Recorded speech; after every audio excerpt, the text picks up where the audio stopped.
Hi friends, കൃഷിയും പരിസ്ഥിതിയുമായി ബന്ധപ്പെട്ട് ഇന്ന് നമ്മൾ പഠിക്കുന്നത് ന്യൂ SCERT സ്റ്റാൻഡേർഡ് 8ലെ 17th ലെസൺ വൈവിധ്യങ്ങളുടെ സൗന്ദര്യം. അപ്പോൾ കുറച്ചധികം PSC ഓറിയൻറ്റഡ് ആയിട്ടുള്ള പോയിന്റ്സ് ഈ ഒരു ഭാഗത്ത് നിന്ന് നമുക്ക് പഠിക്കാനായിട്ടുണ്ട്. ഇമ്പോർട്ടൻ്റ് ആയിട്ടുള്ള ഒരു ലെസണാണ് വൈവിധ്യങ്ങളുടെ സൗന്ദര്യം. അപ്പോൾ ഈ ഒരു ചാപ്റ്ററിൽ എന്തൊക്കെ കാര്യങ്ങളാണ് പഠിക്കാനുള്ളതെന്ന് നോക്കിയാലോ. അപ്പോൾ നല്ലൊരു പിക്ചറൊക്കെയാണ് സ്റ്റാർട്ടിങ്ങിൽ തന്നിരിക്കുന്നത് അല്ലേ. സ്കൂളിലെ ജൈവ വൈവിധ്യ ഉദ്യാനത്തിൻ്റെ പിക്ചറാണ് തന്നിരിക്കുന്നത്. ഓക്കെ, അപ്പോൾ നമുക്ക് പഠിക്കാനുള്ള ഏരിയയിലോട്ട് വരാം. ആദ്യം തന്നെ ന്യൂസ് പേപ്പർ കട്ടിങ് പോലെ തന്നേക്കാണ്. പാപ്പുവ ന്യൂ ഗിനിയയിലെ ഒരു മരത്തിന്റെ ഉപരിതലത്തിൽ 173 ഇനം ലൈക്കനുകളെ കണ്ടെത്തി. ഉഷ്ണമേഖലാ വനങ്ങളിൽ മറഞ്ഞിരിക്കുന്ന ജൈവ വൈവിധ്യത്തിന്റെ തോത് ഈ കണ്ടെത്തൽ സൂചിപ്പിക്കുന്നു. 2024 ഇന്ത്യയിൽ 683 എണ്ണം പുതിയ സ്പീഷീസുകളെ കണ്ടെത്തി. പുതിയ ജന്തുജാലങ്ങളെ കണ്ടെത്തുന്നതിൽ 101 സ്പീഷീസുകളുമായി കേരളം 1ാം സ്ഥാനം നേടി. ഇതൊക്കെ പത്രവാർത്തകളാണ് തന്നിരിക്കുന്നത്. അപ്പോൾ എന്താണ് ലൈക്കനുകൾ എന്ന് നോക്കാം. ലൈക്കൻസ് ചില ആൽഗകളോ സയനോ ബാക്ടീരിയകളോ ചിലയിനം ഫംഗസുകൾക്കുള്ളിൽ വസിക്കുന്നുണ്ട്. ഫംഗസ് ഘടനയും സംരക്ഷണവും നൽകുമ്പോൾ ആൽഗകളോ സയനോ ബാക്ടീരിയകളോ പ്രകാശ സംശ്ലേഷണത്തിലൂടെ 2 ജീവികൾക്കും ഭക്ഷണം ഉൽപ്പാദിപ്പിക്കുന്നു. ഫംഗസ് ആൽഗ അല്ലെങ്കിൽ ഫംഗസ് സയനോ ബാക്ടീരിയ ചേർന്നുള്ള സഹജീവനമാണ് ലൈക്കനുകൾ. അപ്പോൾ ലൈക്കൻസ് എന്ന് പറഞ്ഞാൽ എന്താണ്? ചില ആൽഗകളോ അല്ലെങ്കിൽ സയനോ ബാക്ടീരിയകളോ ചില ഇനം ഫംഗസിൻ്റെ ഉള്ളിൽ വസിക്കുന്നുണ്ട്. അപ്പോൾ ഒന്നുകിൽ ഫംഗസ് ആൽഗയാവാം, അതല്ലാന്നുണ്ടെങ്കിൽ ഫംഗസും സയനോ ബാക്ടീരിയയും കോമ്പിനേഷൻ ആകാം. അപ്പോൾ ചില ഇനം ഫംഗസുകൾക്കുള്ളിൽ ആൽഗകളോ സയനോ ബാക്ടീരിയകളോ വസിക്കുന്നുണ്ട്. ഈ ഫംഗസിന്റെ ഘടനയും സംരക്ഷണവും നൽകുമ്പോൾ ആൽഗകളോ അല്ലെങ്കിൽ സയനോ ബാക്ടീരിയയോ ഏതാണോ ഉള്ളത് അതെന്ത് ചെയ്യും? പ്രകാശ സംശ്ലേഷണത്തിലൂടെ 2 ജീവികൾക്കും വേണ്ടിയുള്ള ഭക്ഷണം ഉൽപ്പാദിപ്പിക്കുന്നു. അപ്പോൾ ഫംഗസ് ആൽഗ അല്ലെങ്കിൽ ഫംഗസ് സയനോ ബാക്ടീരിയ കോമ്പിനേഷൻ ആണ് എന്ത് പറയുന്നത്? ലൈക്കനുകൾ എന്ന് പറയുന്നത്. എന്തൊക്കെയാണ്? ഫംഗസ് ആൽഗ കോമ്പിനേഷൻ ആവാം, അല്ലെങ്കിൽ ഫംഗസ് സയനോ ബാക്ടീരിയ കോമ്പിനേഷൻ ചേരുന്നതാണ് ലൈക്കനുകൾ എന്ന് പറയുന്നത്. ക്ലിയർ അല്ലേ? ഇനി ഇതാ ഇവിടെ നമുക്ക് കുറച്ച് ജീവിവർഗ്ഗങ്ങൾ തന്നിട്ടുണ്ട്, ചെടികൾ തന്നിട്ടുണ്ട്. ഇതിൻ്റെയൊക്കെ വാസസ്ഥലങ്ങൾ കണ്ടെത്താനാണ് പറഞ്ഞിരിക്കുന്നത്. നമുക്ക് ആ ഭാഗമൊന്നും ആവശ്യമില്ല. ഇവിടെ ആവാസം എന്താണ്? ഹാബിറ്റാറ്റ് എന്താണ്? ഓൾറെഡി നമ്മൾ പഠിച്ചതാണ്. ഓരോ ജീവിയും ജീവിക്കുന്ന പ്രകൃതിദത്തമായ ചുറ്റുപാടാണ് ആവാസം.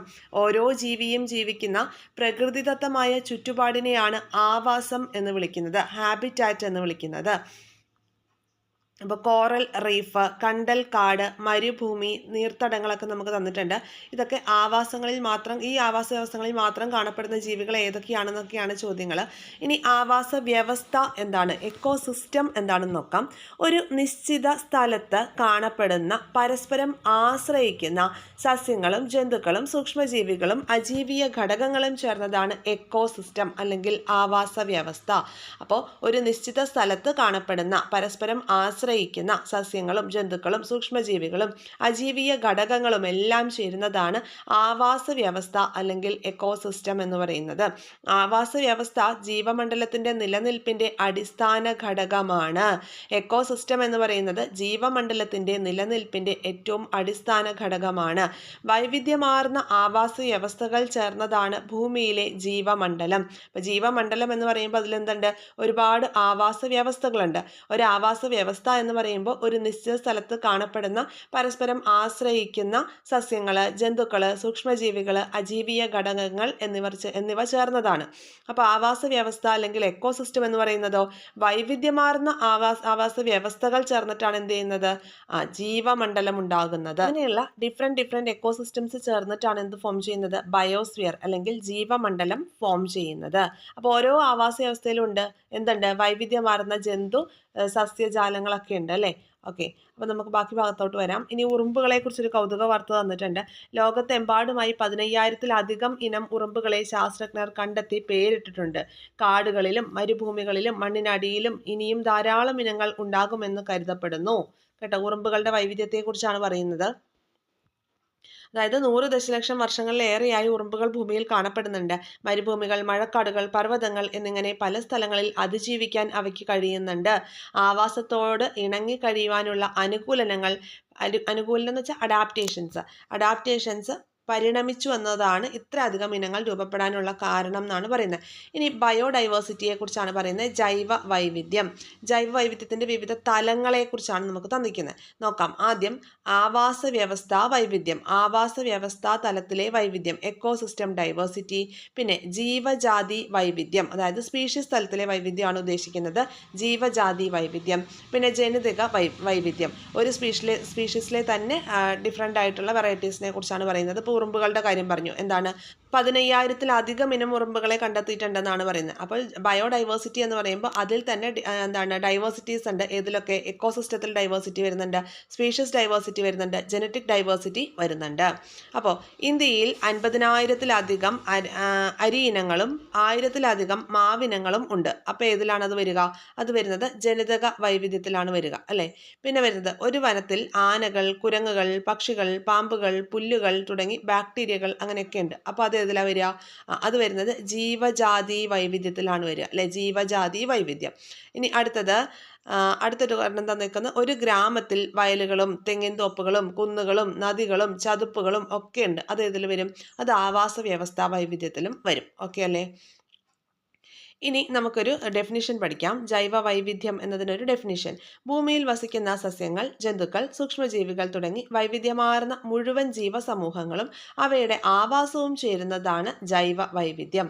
അപ്പോൾ ഭൂമിയിൽ വസിക്കുന്ന സസ്യങ്ങൾ ഉൾപ്പെടും, ജന്തുക്കൾ, സൂക്ഷ്മജീവികൾ തുടങ്ങി വൈവിധ്യമാർന്നിട്ടുള്ള മുഴുവൻ ജീവസമൂഹങ്ങളും അവ വസിക്കുന്ന ആവാസവും ചേരുന്നതാണ് ജൈവ വൈവിധ്യം എന്ന് പറയുന്നത്. ഇനി ഇവിടെ ഒരു പോയിന്റ് നമുക്ക് ഒളിഞ്ഞു കിടക്കുന്നുണ്ട്, ചോദിക്കാൻ സാധ്യതയുള്ളതാണ്. Frog man of India.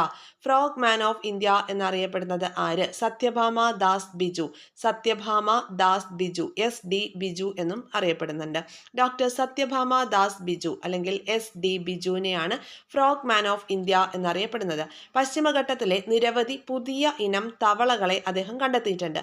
വിവിധ ആവാസങ്ങളിലുള്ള തവളകളെക്കുറിച്ച് അദ്ദേഹം ഗവേഷണം നടത്തുകയും അവ പരിസ്ഥിതിക്ക് എത്രത്തോളം പ്രധാനപ്പെട്ടതാണെന്ന് തെളിയിക്കുകയും ചെയ്തു. മലിനീകരണവും ആവാസ വ്യവസ്ഥയുടെ ശോഷണവും മൂലം തവളകൾ നേരിടുന്ന ഭീഷണിയെക്കുറിച്ച് അദ്ദേഹം മുന്നറിയിപ്പ് നൽകി. പ്രകൃതിയെയും ജൈവ വൈവിധ്യത്തെയും സംരക്ഷിക്കാൻ അദ്ദേഹത്തിന്റെ പ്രവർത്തനം പ്രചോദനമേകുന്നു. ഫ്രോഗ് മാൻ ഓഫ് ഇന്ത്യ ആരാന്ന് അറിഞ്ഞിരിക്കുക. SD ബിജു എന്നും അതുപോലെ ഡോക്ടർ സത്യഭാമ ദാസ് ബിജു എന്നും നമ്മൾ അറിഞ്ഞിരിക്കണം. ഓപ്ഷൻ എങ്ങനെയാണെന്ന് വെച്ചാൽ അതിനനുസരിച്ച് വേണം നമ്മൾ എഴുതാൻ വേണ്ടിയിട്ട്. സത്യഭാമ ദാസ് ബിജു അല്ലെങ്കിൽ SD ബിജു ആണ് ഫ്രോഗ് മാൻ ഓഫ് ഇന്ത്യ എന്ന് അറിയപ്പെടുന്നത്. ഇനി ജൈവ വൈവിധ്യത്തിന്റെ പ്രാധാന്യം. മെയ് 22 ലോക ജൈവ വൈവിധ്യ ദിനമായി ആചരിക്കുന്നു. എന്നാണ് ലോക ജൈവ വൈവിധ്യ ദിനം? എന്നാണ് മെയ് 22. മെയ് 22 ലോക ജൈവ വൈവിധ്യ ദിനം. ഇന്ത്യ ഒരു മെഗാ ജൈവ വൈവിധ്യ രാജ്യം. എന്താ ഇവിടെ പറയുന്നത്? ലോകത്തിലെ ഭൂവിസ്തൃതിയുടെ 2.4% മാത്രമുള്ള ഇന്ത്യയിൽ 45,000-ത്തിലധികം സസ്യജാലങ്ങളും 91,000-ത്തിലധികം ജന്തുജാലങ്ങളും ഉണ്ട്. ഇത് ലോകത്ത് ഇന്നേ വരെ രേഖപ്പെടുത്തിയ ജീവികളുടെ 7 to 8% വരെ വരും. ആഗോളതലത്തിൽ തിരിച്ചറിഞ്ഞിട്ടുള്ള 34 ജൈവ വൈവിധ്യ ഹോട്ട്സ്പോട്ടുകളിൽ 4 ഏതൊക്കെയാണ്? ഹിമാലയം, പശ്ചിമഘട്ടം, ആസാം ഉൾപ്പെടെയുള്ള വടക്ക് കിഴക്കൻ മേഖല, നിക്കോബാർ ദ്വീപുകൾ. ഇതാണ് എന്താ? ജൈവ വൈവിധ്യ ഹോട്ട്സ്പോട്ട്. 4 ജൈവ വൈവിധ്യ ഹോട്ട്സ്പോട്ടുകളാണ് ഇന്ത്യയിലുള്ളത്.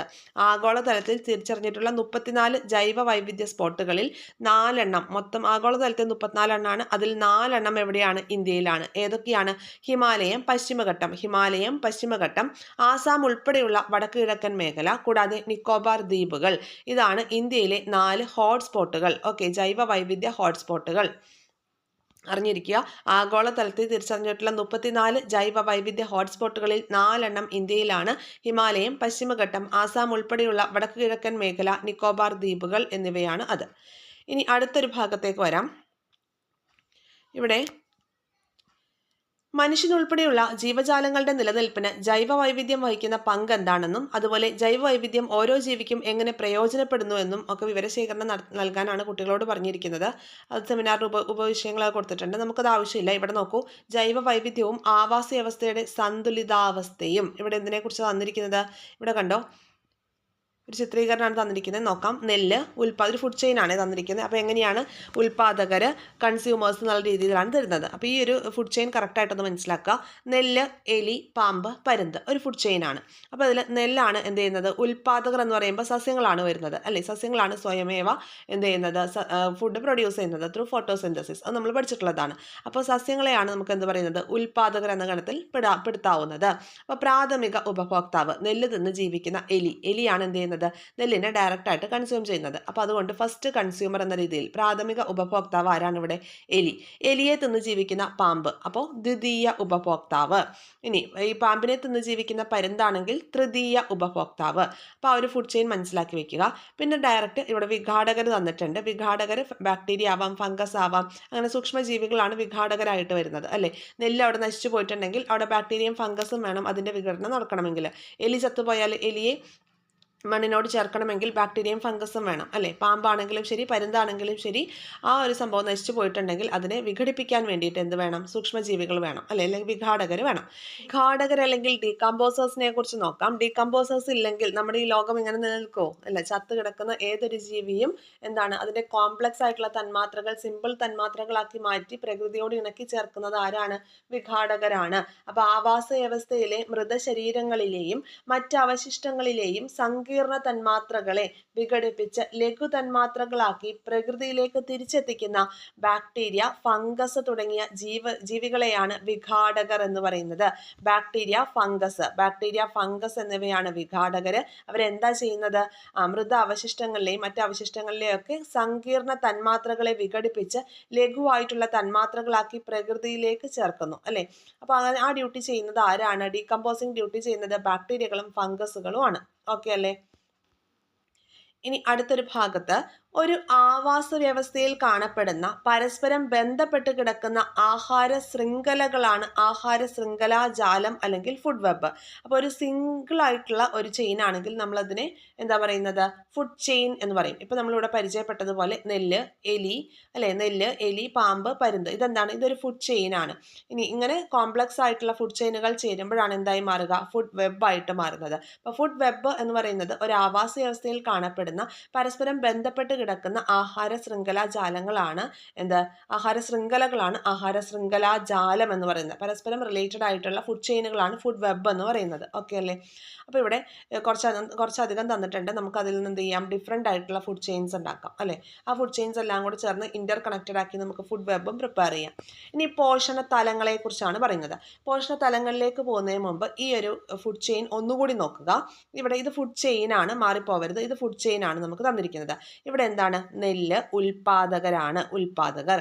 ഇവിടുത്തെ ഫസ്റ്റ് കൺസ്യൂമർ, പ്രാഥമിക ഉപഭോക്താവ് എന്ന് പറയുന്നത് നെല്ലിനെ കൺസ്യൂം ചെയ്യുന്ന എലിയാണ്. എലിയെ കൺസ്യൂം ചെയ്യുന്ന പാമ്പ് ദ്വിതീയ ഉപഭോക്താവ്. പാമ്പിനെ കൺസ്യൂം ചെയ്യുന്ന പരുന്ത് തൃതീയ ഉപഭോക്താവാണ്. ഇത് കറക്റ്റാക്കി മനസ്സിലാക്കി വെക്കണം, അല്ലെങ്കിൽ നമുക്ക് കൺഫ്യൂഷൻ വരും. ഇനി ട്രോപ്പിക തലത്തിലേക്ക് വരാം. ട്രോപ്പിക തലം എന്ന് പറയുമ്പോൾ അല്ലെങ്കിൽ പോഷണ തലം, ഇവിടെ എന്താണ്, ആഹാര ശൃംഖലാജാലത്തിലെ ജീവജാലങ്ങളെ മറ്റൊരു രീതിയിൽ നമ്മൾ ചിത്രീകരിക്കാനായിട്ട് പോവുകയാണ്. ഇത് കണ്ടോ, ഇവിടെ പോഷണ തലം അല്ലെങ്കിൽ ട്രോപ്പിക് ലെവലാണ്. ഉൽപ്പാദകർ എന്ന് പറയുന്നത് ഒന്നാം പോഷണ തലമാണ്. പ്രാഥമിക ഉപഭോക്താക്കൾ, അതായത് ഉൽപ്പാദകരെ ഡിപ്പെൻഡ് ചെയ്ത് ജീവിക്കുന്ന എലി, പുൽച്ചാടി പോലെയുള്ള ജീവികളൊക്കെ എവിടെ വരുന്നു, പോഷണതലം 2. പ്രാഥമിക ഉപഭോക്താക്കൾ പോഷണതലം 2-ൽ ഉൾപ്പെടുന്നു. ഈ പോഷണതലം 2-ലുള്ള ജീവികളെ ഡിപ്പെൻഡ് ചെയ്ത് ജീവിക്കുന്ന മൂന്നാമത്തെ വർഗമാണ് ദ്വിതീയ ഉപഭോക്താക്കൾ. അതായത് പോഷണതലം 3, മൂന്നാമത്തെ പോഷണതലത്തിൽ വരുന്നത് ദ്വിതീയ ഉപഭോക്താക്കളാണ്. ഇനി തൃതീയ ഉപഭോക്താക്കൾ വരുന്നത് പോഷണതലം 4-ലാണ്. മനസ്സിലാക്കി വെക്കുക. പോഷണതലം 1 എന്ന് പറയുന്നത് ഉൽപ്പാദകരാണ്. ഓക്കെ അല്ലേ. ഇവിടെ ഭക്ഷ്യശൃംഖലയിലെ ഒരു ജീവിയുടെ സ്ഥാനത്തെ സൂചിപ്പിക്കുന്നതാണ് പോഷണതലം എന്ന് പറയുന്നത്. പോഷണതലം എന്താണ് ഇൻഡിക്കേറ്റ് ചെയ്യുന്നത്, നമ്മുടെ ഫുഡ് ചെയിനിലെ ഒരു ജീവിയുടെ സ്ഥാനത്തെ സൂചിപ്പിക്കുന്നതാണ് പോഷണതലം, ട്രോപ്പിക് ലെവൽ എന്ന് പറയുന്നത്. ഭക്ഷ്യശൃംഖലകൾ ആരംഭിക്കുന്നത് സസ്യങ്ങളിൽ നിന്നാണ്. ഭക്ഷ്യശൃംഖലകൾ ആരംഭിക്കുന്നത് സസ്യങ്ങളിൽ നിന്നായതിനാൽ അവയെ ഒന്നാം പോഷണതലത്തിലാണ് ഉൾപ്പെടുത്തേണ്ടത്. ഒരു ഭക്ഷ്യശൃംഖലയിലെ ഒരു ജീവി ജീവിയുടെ സ്ഥാനമാണ് പോഷണതലം എന്ന് പറയുന്നത്. നമ്മുടെ ഭക്ഷ്യ ശൃംഖലകൾ, നമ്മുടെ ഫുഡ് ചെയിനുകളൊക്കെ സ്റ്റാർട്ട് ചെയ്യുന്നത് എങ്ങനെയാണ്? പ്രൊഡ്യൂസേഴ്സിൽ നിന്നാണ്, സസ്യങ്ങളിൽ നിന്നാണ്. അതുകൊണ്ട് തന്നെ സസ്യങ്ങളെ എന്ത് ചെയ്യണം? ഒന്നാം പോഷണതലമായിട്ടാണ് പരിഗണിക്കേണ്ടത്. സസ്യങ്ങളിൽ നിന്ന് നേരിട്ട് പോഷണം സ്വീകരിക്കുന്ന സസ്യാഹാരികൾ, ഹെർബിവോഴ്സ് ഒക്കെ എവിടെ വരും? രണ്ടാം പോഷണതലത്തിൽ വരും. ഇനി ഈ ഹെർബിവോഴ്സിനെ ഭക്ഷണമാക്കുന്ന അടുത്ത തലത്തിലുള്ള ആൾക്കാർ, മാംസാഹാരികൾ, അവർ മൂന്നാം പോഷണതലത്തിലാണ് ഉൾപ്പെടുത്തേണ്ടത്. ഇനി മൂന്നാം പോഷണതലത്തിലെ ജീവികളെ ഇരയാക്കുന്ന ജീവികളാണ് ഇവിടെ വരിക, നാലാം പോഷണതലത്തിൽ വരുന്നത്. ക്ലിയർ ആയല്ലോ? ഭക്ഷ്യശൃംഖലാ ജാലം സങ്കീർണമാകുന്നത് അനുസരിച്ച് ഒരു ജീവി തന്നെ വിവിധ പോഷണതലങ്ങളിൽ ഉൾപ്പെടാനുള്ള സാധ്യതയുണ്ട്. ഭക്ഷ്യശൃംഖലാ ജാലം, ഫുഡ് വെബ് സങ്കീർണമാകുന്നതിനനുസരിച്ച് ഒരു ജീവി തന്നെ വിവിധ പോഷണതലങ്ങളിൽ ഉൾപ്പെടാനുള്ള സാധ്യതയും ഉണ്ട്. ക്ലിയർ ആയല്ലോ? ഇനി ആവാസ വ്യവസ്ഥയിലെ പ്രതിവർത്തനങ്ങൾ, ഇക്കോളജിക്കൽ ഇൻറ്ററാക്ഷൻസിനെ കുറിച്ചാണ് ഇനി പറയാൻ പോകുന്നത്. ആവാസ വ്യവസ്ഥയിലെ പ്രതിവർത്തനങ്ങൾ. ഇവിടെ എന്തിനെ കുറിച്ചാണ് പറഞ്ഞത് നോക്കിയേ. നമുക്ക് അറിയുന്ന കാര്യങ്ങൾ തന്നെയാണ്. പാരസൈറ്റിസം, പ്രിഡേഷൻ, പിന്നെന്താണ് കമൻസലിസം, അതുപോലെ മ്യൂച്വലിസം, കോമ്പറ്റീഷൻ. ഇത്രയും കാര്യങ്ങളാണ് ഈ ഭാഗത്ത് പഠിക്കേണ്ടത്. ഇത് ഇമ്പോർട്ടൻ്റ് ആണ് കേട്ടോ. അപ്പോൾ പരാദജീവനം അല്ലെങ്കിൽ പാരസൈറ്റിസം എന്താണ് നോക്കിയേ. ഒന്നിന് ഗുണകരവും മറ്റേതിന് ദോഷകരവും. പരാദം ആഹാരത്തിനായി ആതിഥേയ ജീവിയെ ആശ്രയിക്കുന്നു. ഇതാ ഈ ഒരു പിക്ചറിൽ കണ്ടോ, എന്താണ് ഈ ഡോഗിൻ്റെ മുഖത്ത് ഒരു ചെള്ളിരിക്കുകയാണ് അല്ലേ. ചെള്ള് അവിടെ ഇരുന്നിട്ട് രക്തം കുടിക്കുന്നുണ്ടല്ലോ, ഈ നായയുടെ രക്തം കുടിക്കുന്നുണ്ട്. അപ്പോൾ ഇവിടെ ഈ ചെള്ളിനെന്താണ്? അത് ഉപകാരമാണ്, ഗുണകരമാണ്. അപ്പോൾ പരാദജീവനം അല്ലെങ്കിൽ പാരസൈറ്റിസം എന്ന് പറയുമ്പോൾ ഒന്നിന് ഗുണകരം. ഇവിടെ ചെള്ളിന് ഗുണകരമാണ്. ഈ രക്തം കുടിക്കുന്ന ആരുടെയാണ്? നായയുടെയാണ്. അപ്പോൾ നായയെ സംബന്ധിച്ച് നായയ്ക്ക് അത് ദോഷകരമാണ്. പരാദം എന്താ ചെയ്യുന്നത്? ആഹാരത്തിന് വേണ്ടി, ഇപ്പോൾ ഈ നായയല്ലേ ഡിപ്പെൻഡ് ചെയ്തുകൊണ്ടിരിക്കുന്നത്. പരാദം ആഹാരത്തിന് വേണ്ടി ആതിഥേയ ജീവിയെ ആശ്രയിക്കുന്നുണ്ട്. പരാദജീവനം ക്ലിയർ ആയല്ലോ. ഒന്നിന് ഗുണകരം മറ്റേതിന് ദോഷകരമാണ്. അപ്പോൾ ഈ പരാദം ആഹാരത്തിന് വേണ്ടി ആതിഥേയ ജീവിയെ ആശ്രയിക്കുന്നുണ്ട്. അപ്പം നായയും ചെള്ളും തമ്മിലുള്ള ഒരു റിലേഷൻ പരാദജീവനമാണെന്നുള്ളത് ഓർക്കുക. ഇനി ഇരപിടുത്തം അല്ലെങ്കിൽ പ്രിഡേഷൻ നോക്കിയേ. പരുന്തും കോഴിയും. ഇവിടെ ആർക്കാ ഗുണകരം? നമ്മുടെ കോഴിയെ കിട്ടിക്കഴിയുമ്പോൾ പരുന്തിനും ഗുണകരമാണ്, മറ്റേതിനോ ദോഷകരമാണ്. അപ്പോൾ ഇര പിടിക്കുന്നത് എന്തിനു വേണ്ടിയിട്ടാണ്? ഈ ഒരു പരുന്തിന് ആഹാരത്തിന് വേണ്ടിയിട്ടാണ്. അപ്പോൾ ഒന്നിന് ഗുണകരം മറ്റേതിന് ദോഷകരമാണ്.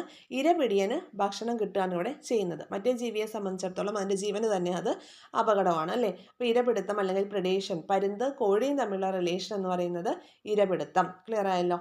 ഇനി കമൻസലിസം. കമൻസലിസം എന്ന് പറയുമ്പോൾ മരവാഴ മരം. കണ്ടോ, മരവാഴ മരം. ഒന്നിന് ഗുണകരമാണ് മറ്റേതിന് ഗുണമോ ഇല്ല ദോഷമോ ഇല്ല. അപ്പോൾ ഈ മരവാഴ എന്ന് പറയുന്നത് എന്താണ്? അവിടെ ജസ്റ്റ് ഒരു പ്ലേസ് മാത്രമാണ് അല്ലേ. ആ ഒരു ജീവിയിലൊരു എന്താണ് ഒക്കുപ്പൈ ചെയ്യാൻ ഒരു സ്പേസ് മാത്രമാണ് മരവാഴ എടുക്കുന്നുള്ളൂ. അപ്പോൾ അതുകൊണ്ട് തന്നെ ഹോസ്റ്റ് ആയിട്ടുള്ള സസ്യത്തിനും എന്തില്ല? ദോഷകരമായിട്ടൊന്നുമില്ല അല്ലേ. അപ്പോൾ ഒന്നിന് ഗുണം മറ്റേതിന് ഗുണമോ ദോഷമോ ഇല്ലാത്ത അവസ്ഥയാണ് കമൻസലിസം എന്ന് ഉദ്ദേശിക്കുന്നത്. മരവാഴയും മരവും തമ്മിലുള്ള റിലേഷൻ നമുക്ക് കമൻസലിസത്തിൽ ഉൾപ്പെടുത്താം. ഒന്നിന് ഗുണകരം മറ്റേതിന് ഗുണവും ഇല്ല ദോഷവും ഇല്ല. ഇനി മ്യൂച്വലിസം. മ്യൂച്വലിസം എന്ന് പറയുമ്പോൾ ഇമ്പോർട്ടൻ്റ് ആണ്. മ്യൂച്വലി രണ്ട് ജീവികൾക്കും മ്യൂച്വലി എന്താണ്? ഗുണകരമായിട്ടുള്ളതാണ് മ്യൂച്വലിസം. ഇപ്പോൾ സസ്യം പൂമ്പാറ്റയ്ക്ക് വയറ് നിറയുകയും ചെയ്യും, സസ്യത്തിന് അവിടെ പോളിനേഷൻ നടക്കുകയും ചെയ്യുന്നുണ്ട് അല്ലേ. അപ്പോൾ മ്യൂച്വലിസം രണ്ട് ജീവികൾക്കും ഗുണകരമാകുന്നത് മ്യൂച്വലിസത്തിൽ വരുന്നു. ഇനി മത്സരം അല്ലെങ്കിൽ കോമ്പറ്റീഷൻ വരുമ്പോൾ എങ്ങനെയാണ്? തുടക്കത്തിൽ രണ്ടിനും ദോഷമാണ്, പിന്നീട് വിജയിക്കുന്നതിന് ഗുണം. ഇപ്പോൾ നമ്മളൊരു ഒരു നെൽപ്പാടമാണ് ഇവിടെ, അവിടെ കണ്ടോ ഒരു കള അവിടെ വളർന്നു വരികയാണ്. അപ്പോൾ തുടക്കത്തിൽ എന്താണ്? രണ്ടിനും ദോഷമാണ്. പിന്നീട് അവിടെ വിജയിക്കുന്നത് ആരാണോ, നെല്ലാണെങ്കിൽ നെല്ലിന് അവിടെ ഗുണകരമായിരിക്കും. ഇനി അല്ല ഈ കളയാണ് വിജയിച്ചു വരുന്നതെങ്കിൽ കളയ്ക്ക് അവിടെ ഗുണം. അപ്പോൾ മത്സരം എന്ന് പറയുമ്പോൾ തുടക്കത്തിൽ രണ്ടിനും ദോഷമാണ്, പിന്നീട് വിജയിക്കുന്നതിന് ഗുണമായിട്ട് വരുന്നു. അപ്പോൾ ക്ലിയർ ആയല്ലോ? ഇത്രയും കാര്യങ്ങൾ ഇമ്പോർട്ടൻ്റ് ആണ്, പഠിച്ചു വെച്ചേക്കുക. അപ്പോൾ ഇവിടെ എന്താണ്? ആവാസ വ്യവസ്ഥയിലെ പ്രതിവർത്തനങ്ങളാണ് നമ്മൾ പഠിച്ചത്. ഏതൊക്കെയാണ്? പരാദജീവനം, ഇരപിടുത്തം, കമൻസലിസം, മ്യൂച്വലിസം, മത്സരം. ഓക്കെ അല്ലേ? ആവാസ വ്യവസ്ഥയിലെ ഊർജ പ്രവാഹത്തെക്കുറിച്ചാണ് നമുക്കിവിടെ ചിത്രം തന്നിരിക്കുന്നത്. അപ്പോൾ ആദ്യം നമുക്കിവിടെ എഴുതിയിട്ടുള്ള കാര്യങ്ങൾ വായിക്കാം. നോക്കിയേ. സസ്യങ്ങൾ പ്രകാശം ആഗിരണം ചെയ്ത് പ്രകാശ സംശ്ലേഷണ പ്രക്രിയയിലൂടെ സൗരോർജത്തെ രാസോർജമാക്കി മാറ്റുന്നുണ്ട്. സസ്യങ്ങൾ പ്രകാശം ആഗിരണം ചെയ്ത് പ്രകാശ സംശ്ലേഷണ പ്രക്രിയയിലൂടെ സൗരോർജത്തെ രാസോർജമാക്കി മാറ്റുന്നുണ്ട്. എന്നിട്ട് എന്താ ചെയ്യുന്നത്? അപ്പോൾ ഇവിടെ ലഭ്യമായിട്ടുള്ള ഊർജ്ജത്തിൻ്റെ ഒരു ഭാഗം താപോർജ്ജമായി നഷ്ടപ്പെട്ടു പോകുന്നുണ്ട്. പിന്നെ ഈ സസ്യങ്ങൾ ഇവിടെ സേവ് ചെയ്ത് വെച്ചിട്ടുള്ള രാസോർജ്ജം എന്താ ചെയ്യുന്നത്? സസ്യങ്ങൾ രാസോർജ്ജമായി സംഭരിച്ച സൗരോർജ്ജത്തിൻ്റെ കുറേ ഭാഗം സസ്യഭോജികൾ ജീവൽ പ്രവർത്തനങ്ങൾക്കായിട്ട് വിനിയോഗിക്കുന്നുണ്ട്. സസ്യഭോജികൾ സംഭരിച്ച ഊർജ്ജത്തിന്റെ കുറേ ഭാഗം മാംസഭോജികൾ ജീവൽ പ്രവർത്തനത്തിനായിട്ട് വിനിയോഗിക്കുന്നുണ്ട്. അതാണ് ഈ ചിത്രത്തിൽ കാണിച്ചിരിക്കുന്നത്. പ്രകാശോർജ്ജം യൂസ് ചെയ്തിട്ട് നമ്മുടെ ഇവിടെ നെല്ല് എന്ത് ചെയ്യുന്നു, പ്രകാശ സംശ്ലേഷണത്തിലൂടെ പ്രകാശോർജ്ജത്തെ രാസോർജ്ജമാക്കി സേവ് ചെയ്ത് വെക്കുന്നുണ്ട്. അതങ്ങനെ എന്താണ് ഓരോ ഹെർബിവോസ്, കാർണിവോസ് അങ്ങനെ പാസ് ചെയ്ത് പോകും തോറും രാസോർജ്ജം ആ ഒരു അടുത്തടുത്ത മേഖലയിലേക്ക് കൺവേർട്ട് ചെയ്ത് പോവുകയാണ്. അതാണ് തന്നിരിക്കുന്നത്. എന്നിട്ട് ലാസ്റ്റ് വിഘാടകർ എന്ത് ചെയ്യും, മൃത അവശിഷ്ടങ്ങളിലെ സങ്കീർണ ജൈവ തന്മാത്രകൾ എന്ത് ചെയ്യും, ലഘു തന്മാത്രകളാക്കി വിഘടിപ്പിക്കുകയാണ് ചെയ്യുന്നത്. അപ്പോൾ ഇവിടെ സസ്യങ്ങൾ പ്രകാശം ആഗിരണം ചെയ്ത് പ്രകാശ സംശ്ലേഷണം എന്ന പ്രക്രിയയിലൂടെ സൗരോർജ്ജത്തെ രാസോർജ്ജമാക്കി കൺവേർട്ട് ചെയ്യുന്നു. പിന്നീട് അത് ഓരോ തലത്തിലേക്കും പാസ് ചെയ്ത് പോകുമ്പോൾ ഈ രാസോർജ്ജത്തിൽ കുറേ ഭാഗം താപോർജ്ജമായി നഷ്ടപ്പെടുന്നു, മറ്റു കുറേ ഭാഗം അവർ കൺസ്യൂം ചെയ്യുന്നു. അപ്പോൾ അങ്ങനെ സസ്യഭോജികളാണെങ്കിലും അതുപോലെ തന്നെ മാംസഭോജികളാണെങ്കിലും അവരുടെ ജീവൽ പ്രവർത്തനങ്ങൾക്കായിട്ട് കുറേ രാസോർജ്ജം ഉപയോഗിക്കുന്നു. ബാക്കി കുറേ എന്ത് ചെയ്യുന്നുണ്ട്, താപോർജ്ജമായിട്ട് റിലീസ് ചെയ്ത് പോകുന്നുണ്ട് എന്നുള്ള കാര്യമൊക്കെ ഓർത്തു വയ്ക്കുക.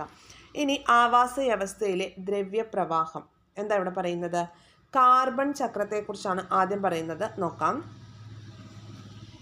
ജീവശരീരത്തിലെ പദാർത്ഥങ്ങളിൽ മിക്കതും കാർബണിക സംയുക്തങ്ങളാണ്. ഓക്കെ, ജീവശരീരത്തിലെ പദാർത്ഥങ്ങളിൽ മിക്കതും എന്താണ്, കാർബണിക സംയുക്തങ്ങളാണ്. നോക്കിയേ, പ്രകാശ സംശ്ലേഷണത്തിന് എന്താ പ്ലാന്റ്സ് യൂസ് ചെയ്യുന്നത്, അന്തരീക്ഷത്തിലെ കാർബൺ ഡയോക്സൈഡ് ആണ് യൂസ് ചെയ്യുന്നത്. ഈ അന്തരീക്ഷത്തിൽ കാർബൺ ഡയോക്സൈഡ് എങ്ങനെയാണ് എത്തുന്നത്, ജ്വലനത്തിൻ്റെയൊക്കെ ഫലമായിട്ട് എന്ത് ചെയ്യുന്നുണ്ട്, കാർബൺ ഡയോക്സൈഡ് അന്തരീക്ഷത്തിലേക്ക് എത്തുന്നുണ്ട്. അപ്പോൾ അന്തരീക്ഷത്തിലെ കാർബൺ ഡയോക്സൈഡ് യൂസ് ചെയ്യും പ്രകാശ സംശ്ലേഷണത്തിന് സസ്യങ്ങൾ, അല്ലേ? പക്ഷേ ശ്വസനത്തിൻ്റെ സമയത്ത് ഏതൊരു ജീവിയാണെങ്കിലും, പ്ലാന്റ്സ് ആണെങ്കിലും ആനിമൽസ് ആണെങ്കിലും ഒക്കെ യൂസ് ചെയ്യുന്നത് എന്താണ്, ഓക്സിജൻ തന്നെയാണ്. അപ്പോൾ നമ്മുടെ അന്തരീക്ഷത്തിലെ oxygen carbon dioxide ratio maintain ചെയ്യുന്നതിൽ പ്രധാനപ്പെട്ട ഒരു റോൾ ഉള്ളത് ആർക്കാണ്, പ്ലാന്റ്സിനാണ്. അതുകൊണ്ടാണ് കൂടുതൽ മരങ്ങൾ വെച്ച് പിടിപ്പിക്കണമെന്നൊക്കെ പറയുന്നത്. ഓക്കെ അല്ലേ? ആവാസ വ്യവസ്ഥയുടെയും ജൈവ വൈവിധ്യത്തിൻ്റെയും നിലനിൽപ്പിന് ദ്രവ്യപ്രവാഹവും ഊർജപ്രവാഹവും ഫലപ്രദമായി നടപ്പാക്കേണ്ടതുണ്ട്. അജീവീയ ലോകത്തു നിന്നും ആഗിരണം ചെയ്യപ്പെട്ട വിവിധ പദാർത്ഥങ്ങൾ ജീവജാലങ്ങളിലൂടെ സഞ്ചരിച്ച് അവിടേക്ക് തന്നെ തിരിച്ചെത്തുന്നുണ്ട്. അതിന് ആഹാര ശൃംഖലാ ജാലങ്ങളും ജൈവ വൈവിധ്യവും പരിപാലിക്കപ്പെടണം. ഈ പ്രക്രിയയിൽ വിഘാടകരുടെ പങ്ക് വളരെ വലുതാണ്. പ്രത്യേകിച്ച് ഒന്നുമില്ല ഈ ഭാഗത്ത്. എന്താണ്, ഒരു ഫുഡ് ചെയിൻ ആണെങ്കിൽ ആ ഫുഡ് ചെയിനിലെ ഏതൊരു തരത്തിലുള്ള ജീവി നശിച്ചാലും എന്ത് ചെയ്യുന്നുണ്ട്, അതിനെ പ്രകൃതിയോട് ചേർക്കാൻ ആര് വേണം, വിഘാടകർ വേണം. നമ്മൾ ഇത്രയും നേരം പറഞ്ഞുകൊണ്ടിരുന്ന കാര്യം തന്നെയാണ് മറ്റൊരു രീതിയിൽ പറഞ്ഞിരിക്കുന്നത്. ഓക്കെ, ഇനി ജൈവ വൈവിധ്യ ശോഷണവുമായി ബന്ധപ്പെട്ട് പഠിക്കേണ്ട കാര്യങ്ങൾ നോക്കാം. ഇവിടെ വേഴാമ്പൽ, പാതാളത്തവള, സിംഹവാലൻ കുരങ്ങ്, നക്ഷത്ര ആമ, വരയാട് എന്തായി തന്നിരിക്കുന്നത്, അതായത് അന്യം നിന്ന് പോകുന്ന കുറേ ജന്തുജാലങ്ങളെക്കുറിച്ചാണ് തന്നിരിക്കുന്നത്. ഓക്കെ, അപ്പോൾ ഇവയൊക്കെ എന്താണ്, ഇപ്പോൾ വംശനാശം സംഭവിച്ചുകൊണ്ടിരിക്കുന്ന ജീവികളാണ്. ആദ്യം നമുക്ക് പാതാളത്തവളയെക്കുറിച്ചൊന്ന് നോക്കാം. പർപ്പിൾ ഫ്രോഗ്, മഹാബലി ഫ്രോഗ് എന്നൊക്കെ അറിയപ്പെടുന്നത് പാതാളത്തവള തന്നെയാണ്. മണ്ണിനടിയിൽ ജീവിക്കുന്ന പാതാളത്തവള വർഷത്തിലൊരിക്കൽ പുറത്തു വരുന്നു. അതുകൊണ്ടാണ് അവയെ മഹാബലി ഫ്രോഗ് എന്ന് പറയുന്നത്. ഇണ ചേർന്നതിന് ശേഷം മുട്ടകളിട്ട് അവ തിരികെ മടങ്ങുന്നു. ദിനോസറുകളുടെ കാലത്ത് തന്നെ ഇവ ഉണ്ടായിരുന്നു. പരിണാമപരമായി കാര്യമായ മാറ്റങ്ങൾ സംഭവിക്കാത്ത ഇവയെ ജീവിച്ചിരിക്കുന്ന ഫോസിലുകൾ എന്നും വിശേഷിപ്പിക്കാറുണ്ട്. പാതാളത്തവളയെയാണ് ജീവിച്ചിരിക്കുന്ന ഫോസിലുകൾ എന്ന് വിശേഷിപ്പിക്കുന്നത്. മണ്ണിനടിയിലാണ് ഇവ ജീവിക്കുന്നത്. വർഷത്തിൽ ഒരിക്കൽ മാത്രമാണ് പുറത്തു വരുന്നത്. ഇണചേർന്നതിന് ശേഷം മുട്ടകൾ ഇട്ടവ തിരികെ പാതാളത്തിലേക്ക് തന്നെ മടങ്ങുന്നു. അതുകൊണ്ട് അവയെ മഹാബലി ഫ്രോഗ് എന്നുകൂടി അറിയപ്പെടുന്നുണ്ട്. കാര്യമായ പരിണാമങ്ങളൊന്നും ഇവയ്ക്ക് സംഭവിച്ചിട്ടില്ല എന്നതുകൊണ്ട് ജീവിച്ചിരിക്കുന്ന ഫോസിലുകൾ എന്നാണ് ഇവയെ അറിയപ്പെടുന്നത്. ഇനി റെഡ് ഡേറ്റ ബുക്ക് വളരെ ഇമ്പോർട്ടൻ്റ് ആണ്. ഒരു സംസ്ഥാനത്തിനോ രാജ്യത്തിനോ ഉള്ളിൽ നിലനിൽക്കുന്ന അപൂർവവും വംശനാശ ഭീഷണി നേരിടുന്നതുമായ ജന്തുക്കൾ, സസ്യങ്ങൾ എന്നിവയെക്കുറിച്ചുള്ള വിവരങ്ങൾ ഉൾക്കൊള്ളിച്ചുകൊണ്ട് International union for conservation of Nature IUCN Switzerland ആസ്ഥാനമായിട്ടുള്ള IUCN പ്രസിദ്ധീകരിക്കുന്ന രേഖയാണ് റെഡ് ഡേറ്റ ബുക്ക്. ജൈവ വൈവിധ്യം സംരക്ഷിക്കുന്നതിനുള്ള പ്രവർത്തനങ്ങൾ ആസൂത്രണം ചെയ്യാൻ ഇത് വളരെയധികം സഹായിക്കുന്നുണ്ട്. റെഡ് ഡേറ്റ ബുക്കിൽ ഇടം പിടിച്ച ഇന്ത്യയിലെ ചില ജീവികളുടെ ചിത്രങ്ങളാണ് ഇവിടെ നൽകിയിരിക്കുന്നത്. നോക്കിക്കേ, ഏതൊക്കെയാണ്, ഗംഗാ സ്രാവ്, Malabar civet cat, Kashmir stag, Rameswaram parachute ചിലന്തി, ഇതൊക്കെയാണ് റെഡ് ഡേറ്റ ബുക്കിൽ ഇന്ത്യയിൽ നിന്നും ഇടം പിടിച്ചിരിക്കുന്ന ജന്തുജീവികൾ. ഓക്കെ, ഒന്നുകൂടെ നോക്കാം. ഒരു സംസ്ഥാനത്തിനോ അല്ലെങ്കിൽ രാജ്യത്തിനോ ഉള്ളിൽ നിലനിൽക്കുന്ന അപൂർവവും വംശനാശ ഭീഷണി നേരിടുന്നതുമായ ജന്തുക്കളും സസ്യങ്ങളെ കുറിച്ചുള്ള വിവരങ്ങളൊക്കെയാണ് റെഡ് ഡേറ്റ ബുക്കിൽ ഇൻക്ലൂഡ് ആക്കുന്നത്. അപ്പോൾ ഈ റെഡ് ഡേറ്റ ബുക്ക് പ്രസിദ്ധീകരിക്കുന്നത് ആരാണ്? IUCN ആണ്, international union for conservation of nature. Okay, അപ്പോൾ ജൈവ വൈവിധ്യം സംരക്ഷിക്കുന്നതിനുള്ള പ്രവർത്തനങ്ങൾ ആസൂത്രണം ചെയ്യാനൊക്കെ വളരെയധികം ഈ ഒരു പബ്ലിക്കേഷൻ ഹെൽപ്പ് ചെയ്യുന്നുണ്ട്. റെഡ് ഡേറ്റ ബുക്കിൽ ഇടം പിടിച്ച ഇന്ത്യയിലെ ജീവജാലങ്ങളാണ് ഈ തന്നിരിക്കുന്നത്. ഗംഗാസ്രാവ്, Malabar civet cat, Kashmir stag, Rameswaram parachute, ചിലന്തി എന്നിവ. ഇനി ഇവിടെ എന്താ തന്നിരിക്കുന്നത്? കുറച്ച് വാർത്തകളൊക്കെയാണ് കേട്ടോ. കാട്ടാന ശല്യം, കർഷക പ്രതിസന്ധിയിൽ, കാടിന് പുറത്ത് കടുവകൾക്ക് താവളമൊരുക്കും, വന്യമൃഗങ്ങളെ തിരികെ കാട്ടിലേക്ക് കയറ്റാൻ AI സാങ്കേതിക വിദ്യ എന്നൊക്കെ പറഞ്ഞ് കുറച്ച് പത്രവാർത്തകളാണ് തന്നിരിക്കുന്നത്. അപ്പോൾ വന്യജീവികൾ നാട്ടിലേക്ക് ഇറങ്ങുന്നതുമായി ബന്ധപ്പെട്ട പത്രവാർത്തകൾ നമുക്കത് ആവശ്യമില്ല. ഇവിടെ നോക്കാം. സസ്യങ്ങൾ പ്രകൃതിയുടെ ഔഷധ സംഭരണികൾ. ഈ ഭാഗം ഒന്ന് വായിക്കാം. പ്രാചീന കാലം മുതൽ മനുഷ്യർ സസ്യങ്ങളെ രോഗങ്ങൾ ശമിപ്പിക്കുന്നതിനും ആരോഗ്യകരമായ ജീവിതത്തിനും ഉപയോഗിച്ചു വന്നു. ഇന്നും അനേകം ആധുനിക ഔഷധങ്ങൾ സസ്യങ്ങളിൽ നിന്നോ അവയെ അടിസ്ഥാനമാക്കിയോ ആണ് നിർമ്മിക്കുന്നത്. ഇല, വേര്, പൂക്കൾ, പുറന്തൊലി എന്നിവയിൽ നിന്നെല്ലാം ഔഷധമായി ഉപയോഗിക്കാവുന്ന രാസവസ്തുക്കൾ വേർതിരിച്ചെടുക്കുന്നുണ്ട്. ഏതു ചെടിയാണ് ഔഷധ ഗുണമില്ലാത്തത് എന്ന് പറയാനാകില്ല. ഇന്ന് പാഴ്ചെടിയായി കാണുന്നതിൽ നിന്നും നാളെ ഔഷധമായി ഉപയോഗിക്കാവുന്ന രാസവസ്തുക്കളെ കണ്ടെത്തിയേക്കാം. എല്ലാ സസ്യങ്ങളും സംരക്ഷിക്കപ്പെടേണ്ടവ തന്നെയാണ്. ഇനിയുള്ളത് ജൈവ വൈവിധ്യ സംരക്ഷണവുമായി ബന്ധപ്പെട്ടിട്ടുള്ള കാര്യങ്ങളാണ്. വായിക്കാം. പഴങ്ങൾ, പച്ചക്കറികൾ, അരി, മത്സ്യം തുടങ്ങിയവയാണ് നമ്മുടെ ഭക്ഷണം. കൂടാതെ സസ്യങ്ങളിൽ നിന്നും ജന്തുക്കളിൽ നിന്നും സൂക്ഷ്മജീവികളിൽ നിന്നുമാണ് പല മരുന്നുകളും നിർമ്മിക്കുന്നത്. തേനീച്ചകൾ, ചിത്രശലഭങ്ങൾ, മറ്റു പ്രാണികൾ എന്നിവ സസ്യങ്ങളിലെ പരാഗണത്തെ സഹായിക്കുന്നുണ്ട്. ജൈവ വൈവിധ്യം ഇല്ലെങ്കിൽ നമുക്ക് ആരോഗ്യകരമായ ഭക്ഷണമോ ഉപയോഗപ്രദമായ മരുന്നുകളോ നല്ല അന്തരീക്ഷമോ ലഭിക്കില്ല. ഏറ്റവും ഇമ്പോർട്ടൻ്റ് ആയിട്ടുള്ള പോയിന്റ് വരുന്നത് ഇവിടെയാണ്. ജൈവ വൈവിധ്യത്തിന്റെ പ്രാധാന്യം മനസ്സിലാക്കി അത് സംരക്ഷിക്കുവാനുള്ള ശ്രമങ്ങൾ പല തരത്തിൽ ചെയ്തു വരുന്നുണ്ട്. ഇതിനു വേണ്ടിയിട്ട് അന്താരാഷ്ട്ര തലത്തിൽ പ്രവർത്തിച്ചു വരുന്ന സംഘടനകളുണ്ട്. അവയാണ് WWF-ഉം IUCN-ഉം. എന്താണ് WWF? World wide fund for nature. World wide fund for nature. IUCN ആണെങ്കിൽ international union for conservation of nature. International union for conservation of nature എന്നീ രണ്ട് സംഘടനകൾ എന്ത് ചെയ്യുന്നതാ? അന്താരാഷ്ട്ര തലത്തിൽ ജൈവ വൈവിധ്യത്തിന്റെ പ്രാധാന്യം മനസ്സിലാക്കി അത് സംരക്ഷിക്കാൻ വേണ്ടി പ്രവർത്തിക്കുന്ന സംഘടനകളാണ്. ഇവിടെ നോക്കൂ, IUCN-ന്റെയും WWF-ന്റെയും ചിഹ്നങ്ങളാണ് കാണിച്ചിരിക്കുന്നത്. ഓക്കെ, ഭീമൻ പാണ്ഡെ ആണ് കേട്ടോ WWF-ന്റെ അതിൻ്റെ ലോഗോ ആയിട്ട് വരുന്നത്. ഓക്കെ, ഇനി വരുന്നത് people's biodiversity register, PBR. People's biodiversity register. People's biodiversity register അല്ലെങ്കിൽ PBR ഓരോ പ്രദേശത്തെയും തദ്ദേശ സ്വയംഭരണ സ്ഥാപനത്തിന് കീഴിൽ BMC അല്ലെ ബയോഡൈവേഴ്സിറ്റി മാനേജ്മെൻറ്റ് കമ്മിറ്റികൾ നിലവിലുണ്ട്. ഓരോ പ്രദേശത്തെയും തദ്ദേശ സ്വയംഭരണ സ്ഥാപനത്തിന് കീഴിൽ BMC ബയോഡൈവേഴ്സിറ്റി മാനേജ്മെൻറ്റ് കമ്മിറ്റികൾ നിലവിലുണ്ട്. അതത് പ്രദേശത്തെ ജൈവ വൈവിധ്യം കാത്തു സൂക്ഷിക്കുകയാണ് ഈ BMCയുടെ ചുമതല എന്ന് പറയുന്നത്. ബയോഡൈവേഴ്സിറ്റി മാനേജ്മെൻറ്റ് കമ്മിറ്റിയുടെ ചുമതല എന്താണ്? അതത് പ്രദേശത്തെ ജൈവ വൈവിധ്യം കാത്തു സൂക്ഷിക്കുക. BMCയുടെ നേതൃത്വത്തിൽ ജനകീയ പങ്കാളിത്തത്തോടെയാണ് ജനകീയ ജൈവ വൈവിധ്യ രജിസ്റ്റർ PBR, അതായത് എന്താണ് പീപ്പിൾസ് ബയോഡൈവേഴ്സിറ്റി രജിസ്റ്റർ, ജനകീയ ജൈവ വൈവിധ്യ രജിസ്റ്റർ തയ്യാറാക്കുന്നത്. സൂക്ഷ്മജീവികൾ, സസ്യങ്ങൾ, ജന്തുക്കൾ തുടങ്ങിയ ജൈവ വിഭവങ്ങളെക്കുറിച്ചുള്ള വിവരങ്ങൾ, ഇവയുടെ ലഭ്യത, സവിശേഷതകൾ എന്നിവയാണ് രജിസ്റ്ററിലെ പ്രധാന ഉള്ളടക്കം. പീപ്പിൾസ് ബയോഡൈവേഴ്സിറ്റി രജിസ്റ്ററിനെ കുറിച്ചൊന്ന് അറിഞ്ഞിരിക്കുക. ഓരോ പ്രദേശത്തെയും തദ്ദേശ സ്വയംഭരണ സ്ഥാപനത്തിന് കീഴിൽ BMC ബയോഡൈവേഴ്സിറ്റി മാനേജ്മെൻറ്റ് കമ്മിറ്റികളുണ്ട്. അപ്പോൾ ആ പ്രദേശത്തെ ജൈവ വൈവിധ്യം കാത്തു സൂക്ഷിക്കുക എന്നുള്ളതാണ് അതിൻ്റെ ചുമതല. ഈ BMCയുടെ നേതൃത്വത്തിൽ ജനകീയ പങ്കാളിത്തത്തോടു കൂടി ജനകീയ ജൈവ വൈവിധ്യ രജിസ്റ്റർ തയ്യാറാക്കുന്നുണ്ട്. എന്തിനു വേണ്ടിയിട്ടാണ്? അതത് പ്രദേശത്തെ സൂക്ഷ്മജീവികൾ, സസ്യങ്ങൾ, ജന്തുക്കൾ, അവയെക്കുറിച്ചൊക്കെ വിവരങ്ങൾ, അവയുടെ ലഭ്യത, അവയുടെ സവിശേഷതകളൊക്കെ ഈ രജിസ്റ്ററിൽ ഇൻക്ലൂഡ് ആക്കിയിട്ടുണ്ട് അല്ലേ. ഓക്കെ, അപ്പോൾ ഈ പീപ്പിൾസ് ബയോഡൈവേഴ്സിറ്റി രജിസ്റ്ററിനെ കുറിച്ചൊന്ന് അറിഞ്ഞു വെച്ചേക്കണം. ജൈവ വൈവിധ്യ സംരക്ഷണം പ്രധാനമായിട്ട് 2 രീതികളുണ്ട്. ഈ ഒരു ഭാഗത്ത് നിന്ന് PSC ഒരുപാട് PYQs ചോദിച്ചിട്ടുണ്ട്. അതായത് ആവാസ വ്യവസ്ഥയ്ക്കുള്ളിലെ സംരക്ഷണം ഇൻസിറ്റു കൺസർവേഷൻ, ആവാസ വ്യവസ്ഥയ്ക്ക് പുറത്തുള്ള സംരക്ഷണം എക്സിറ്റു കൺസർവേഷൻ. താഴെ തന്നിരിക്കുന്നതിൽ ഇൻസിറ്റു കൺസർവേഷനിൽ പെടുന്നത് ഏത് അല്ലെങ്കിൽ പെടാത്തത് ഏത് എന്നൊക്കെയുള്ള ചോദ്യങ്ങൾ ഒരുപാട് തവണ ചോദിച്ചിട്ടുള്ളതാണ്. അപ്പോൾ ജൈവ വൈവിധ്യ സംരക്ഷണം 2 രീതിയിലുണ്ട്, ഇൻസിറ്റു കൺസർവേഷനും എക്സിറ്റു കൺസർവേഷനും.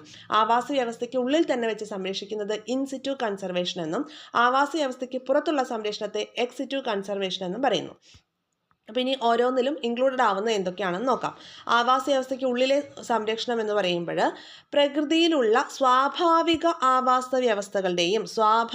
ആവാസ വ്യവസ്ഥകളുടെയും അവിടെയുള്ള ജീവി വർഗങ്ങളുടെയും സംരക്ഷണമാണ് ഈ ഒരു ഇൻസിറ്റു കൺസർവേഷനിൽ ഇൻക്ലൂഡ് ആക്കിയിരിക്കുന്നത്. ദേശീയ ഉദ്യാനങ്ങൾ, നാഷണൽ പാർക്കുകൾ, വന്യജീവി സങ്കേതങ്ങൾ, ബയോസ്ഫിയർ റിസർവുകൾ, കമ്മ്യൂണിറ്റി റിസർവുകൾ, ഇക്കോളജിക്കൽ ഹോട്ട്സ്പോട്ട്, ഇതൊക്കെ ഇൻസിറ്റു കൺസർവേഷന് എക്സാമ്പിൾസ് ആണ്. ഈ ഒരു ഭാഗം വളരെ ഇമ്പോർട്ടൻ്റ് ആണ്. ദേശീയ ഉദ്യാനങ്ങൾ, ഇരവികുളം, സൈലന്റ് വാലി പോലുള്ള ദേശീയ ഉദ്യാനങ്ങൾ ഇൻസിറ്റു കൺസർവേഷനിൽ ഇൻക്ലൂഡ് ആകുന്നുണ്ട്. പിന്നെ അതുപോലെ വന്യജീവി സങ്കേതങ്ങൾ, പെരിയാർ വന്യജീവി സങ്കേതം example, biosphere reserve, Nilgiri biosphere reserve, Kadalundi community reserve, പശ്ചിമഘട്ടം, അതുപോലെ ഹിമാലയം പോലുള്ള ഇക്കോളജിക്കൽ ഹോട്ട്സ്പോട്ടുകളെല്ലാം ഇൻസിറ്റു കൺസർവേഷനിൽ ഇൻക്ലൂഡ് ആവുന്നവയാണ്. പ്രകൃതിയിലുള്ള സ്വാഭാവിക ആവാസ വ്യവസ്ഥകളുടെയും അവിടെയുള്ള ജീവിവർഗങ്ങളുടെയും സംരക്ഷണമാണ് ഇൻസിറ്റു കൺസർവേഷനിൽ ഇൻക്ലൂഡ് ആകുന്നത്. ഇൻസിറ്റു എന്ന് പറയുമ്പോൾ ഇൻക്ലൂഡഡ് ഇൻ ദ സ്വാഭാവിക ആവാസ വ്യവസ്ഥ എന്ന് ആലോചിച്ചാൽ മതി. ഓക്കെ, അപ്പോൾ ഇൻസിറ്റു കൺസർവേഷൻ എന്ന് പറയുമ്പോൾ ആവാസ വ്യവസ്ഥയ്ക്ക് ഉള്ളിൽ വെച്ച് തന്നെയാണ് സംരക്ഷിക്കപ്പെടുന്നത്. ഇനി എക്സിറ്റു എന്ന് പറയുമ്പോൾ എന്താണ്? ആവാസ വ്യവസ്ഥയ്ക്ക് പുറത്തുള്ള സംരക്ഷണമാണ് എന്ന് പറയുമ്പോൾ ആദ്യം നമുക്ക് ഈ എക്സാമ്പിൾ വായിക്കാം, അപ്പോൾ നിങ്ങൾക്ക് പെട്ടെന്ന് കത്തും. എന്താണ്? സസ്യ ഉദ്യാനങ്ങൾ, മൃഗശാലകൾ, ജീൻ ബാങ്കുകൾ, അക്വേറിയം, ഇതൊക്കെ എന്തിന് എക്സാമ്പിളാണ്? എക്സിറ്റു കൺസർവേഷന് എക്സാമ്പിളാണ്. സ്വാഭാവിക ആവാസ വ്യവസ്ഥയിൽ നാശം സംഭവിച്ചേക്കാവുന്ന അല്ലെങ്കിൽ നാമാവശേഷമാകാൻ സാധ്യതയുള്ള സസ്യങ്ങളെയും ജന്തുക്കളെയും അവയുടെ ആവാസ വ്യവസ്ഥയ്ക്ക് പുറത്ത് സമാനമായ ആവാസ വ്യവസ്ഥ സൃഷ്ടിച്ച് നിയന്ത്രിത സാഹചര്യങ്ങളിൽ സംരക്ഷിക്കുന്നതാണ് എക്സിറ്റു കൺസർവേഷൻ. സ്വാഭാവിക ആവാസ വ്യവസ്ഥയിൽ നാശം സംഭവിക്കാൻ സാധ്യതയുള്ള അല്ലെങ്കിൽ നാമാവശേഷമാകാൻ സാധ്യതയുള്ള സസ്യങ്ങളെയും ജന്തുജാലങ്ങളെയും ഒക്കെ അവയുടെ ആവാസ വ്യവസ്ഥയ്ക്ക് പുറത്തേക്ക് കൊണ്ടുവന്ന് സമാനമായിട്ടുള്ള ഒരു ആവാസ വ്യവസ്ഥ സൃഷ്ടിച്ച് ആർട്ടിഫിഷ്യലായിട്ട് സൃഷ്ടിച്ച് എന്ത് ചെയ്യുന്നു? നിയന്ത്രിത സാഹചര്യങ്ങളിൽ അവയെ സംരക്ഷിക്കുന്നതാണ് എക്സിറ്റു കൺസർവേഷൻ. എക്സാമ്പിളാണ് botanical gardens, zoological gardens, gene bank, aquarium എന്നിവ. അപ്പോൾ ഈ തന്നിട്ടുള്ള എക്സാമ്പിളുകളും മുകളിൽ തന്നിട്ടുള്ള ഇൻസിറ്റു കൺസർവേഷൻ്റെ എക്സാമ്പിളുകളും പഠിച്ചു വെക്കുക, വളരെ ഇമ്പോർട്ടൻ്റ് ആണ്. അപ്പോൾ ഇത്രയും കാര്യങ്ങളാണ് നമുക്ക് ഈ ഒരു ചാപ്റ്ററിൽ പഠിക്കാനായിട്ടുള്ളത് കേട്ടോ. അപ്പോൾ ഇമ്പോർട്ടൻ്റ് ആയിട്ടുള്ള കുറച്ച് അധികം കാര്യങ്ങൾ ഈ ഭാഗത്ത് നമ്മൾ പഠിച്ചില്ലേ? ഓക്കെ, അപ്പോൾ അതെല്ലാം നമ്മൾ നല്ല രീതിയിൽ പഠിക്കുക. വീഡിയോ 2-3 തവണ നിങ്ങൾ സ്പീഡ് കൂട്ടിയിട്ടൊക്കെ കാണുക. നോട്ട് എഴുതുന്നവർ നോട്ട് എഴുതുക, അല്ലാത്തവർ ഞാൻ ഓൾറെഡി പറഞ്ഞതുപോലെ നിങ്ങളുടെ കയ്യിലുള്ള മെറ്റീരിയൽസ് യൂസ് ചെയ്യുക. ഓക്കെ, ഹൈലൈറ്റ് ചെയ്ത് പഠിക്കുക. പിന്നെ റിവിഷൻ്റെ സമയത്ത് ഈ ഹൈലൈറ്റ് ചെയ്ത ഭാഗം മാത്രമായിരിക്കും നമുക്കൊന്ന് നോക്കേണ്ടി വരിക. അറിയാത്ത കാര്യങ്ങൾ മാത്രം ഹൈലൈറ്റ് ചെയ്ത് പോവുകയാണെങ്കിൽ റിവിഷൻ ചെയ്യുമ്പോൾ എന്താണ്, നമുക്ക് അറിയുന്ന കാര്യങ്ങൾ വീണ്ടും വീണ്ടും പഠിക്കേണ്ടതില്ല. അറിയാത്ത കാര്യങ്ങളാണ് വീണ്ടും നമുക്ക് ഫൈൻഡ് ഔട്ട് ചെയ്യാനും ഈസിയാണ് അല്ലേ, അറിയാത്ത കാര്യങ്ങൾ മാത്രം ഹൈലൈറ്റ് ചെയ്ത് പോകുമ്പോൾ. അപ്പോൾ ആ രീതി നിങ്ങൾ ഫോളോ ചെയ്ത് നോക്കുക. പിന്നെ നമ്മുടെ ടെലഗ്രാം ചാനലിലേക്ക് ജോയിൻ ചെയ്യാൻ താല്പര്യമുള്ളവർ ടെലഗ്രാം ചാനലിലേക്ക് ജോയിൻ ചെയ്യുക കേട്ടോ. നമ്മുടെ യൂട്യൂബിൻ്റെ ഡിസ്ക്രിപ്ഷനിൽ പോയാൽ നിങ്ങൾക്ക് അവിടെ ടെലഗ്രാം ചാനലിൻ്റെ ലിങ്ക് അവൈലബിൾ ആയിരിക്കും. മെയിൻ ചാനലിലേക്ക് ജോയിൻ ചെയ്താൽ അവിടെ നിങ്ങൾക്ക് ചാറ്റ് ഗ്രൂപ്പിൻ്റെ ലിങ്കും കൂടാതെ എക്സാം ഗ്രൂപ്പിൻ്റെ ലിങ്കും അവൈലബിൾ ആയിരിക്കും. റിവിഷൻ പ്ലാനുകളെല്ലാം നമ്മൾ നൽകുന്നത് മെയിൻ ചാനലിൽ തന്നെയാണ്. അപ്പോൾ അവിടെ നിങ്ങൾക്ക് സ്റ്റഡി പ്ലാൻ വെച്ചിട്ട് നമുക്ക് പഠിക്കാം. വീക്ക്ലി എക്സാംസ് എക്സാം ഗ്രൂപ്പിലായിരിക്കും നമ്മൾ നൽകുന്നത്. ആ ഗ്രൂപ്പിലേക്ക് ജോയിൻ ചെയ്താൽ അവിടെ എക്സാംസ് നിങ്ങൾക്ക് ഫ്രീ ആയിട്ട് ആക്സസ് ചെയ്യാനായിട്ട് സാധിക്കും. നമ്മുടെ വീഡിയോസൊക്കെ നിങ്ങൾക്ക് യൂസ്ഫുൾ ആവുന്നുണ്ടെങ്കിൽ ലൈക്ക് ചെയ്യുക, കമൻറ്റ് ചെയ്യുക, ഹൈപ്പ് ചെയ്യുക. കൂടാതെ നിങ്ങളുടെ ഫ്രണ്ട് സർക്കിളിലേക്ക് കൂടി ഷെയർ ചെയ്യുക. ചാനൽ സബ്സ്ക്രൈബ് ചെയ്ത് കാണാത്തവരൊക്കെ ഇല്ലേ, അവരൊക്കെ ഒന്ന് സബ്സ്ക്രൈബ് ചെയ്ത് കൂടി കാണുക. ബെല്ലൈക്കൺ കൂടി എനേബിൾ ചെയ്ത് വെച്ചാൽ ഫർദർ നോട്ടിഫിക്കേഷൻസ് ഒക്കെ നിങ്ങൾക്ക് ലഭ്യമാകും. Okay, thank